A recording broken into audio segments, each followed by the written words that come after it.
The Giants passing game on the rise, confirming everything I was expecting for Daniel Jones and Darren Waller. They only play one drive together in preseason week 2, and Daniel Jones was clinical. Goes right down the field, 8 for 9, 69 yards, and a TD.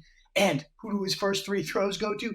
Darren Waller. He dropped one of those, but ultimately finished the night with 4 targets, 3 catches, 30 yards, was the go-to guy, like they've said all training camp. The fact that they had to take him off the field at certain points in training camp because Daniel Jones was just so lasered in on him. Darren Waller comeback season, all here for it. Could easily, we've said this all preseason, could see him finishing as the tight end 2 behind Travis Kelce. It's now becoming a reality. I enjoyed drafting him at 80, and I'm still drafting him at that mid-60 or so price tag he's carrying right now. I love stacking these two up.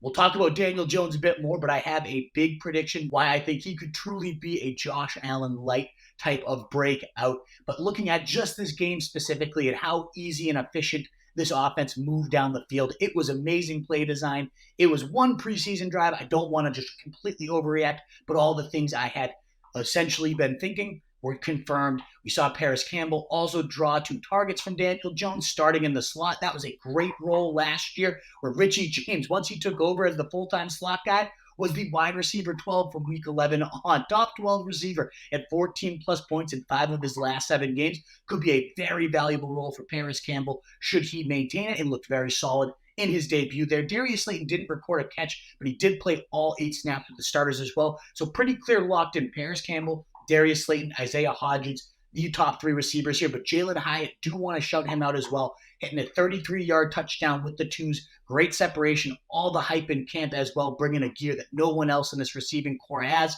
We saw it this night.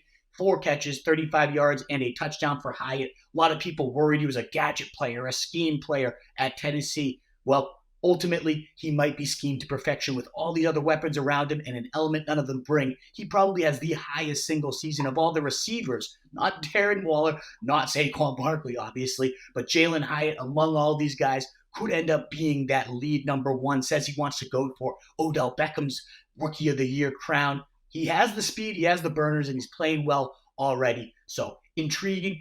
Overall, though, the biggest risers of week 2.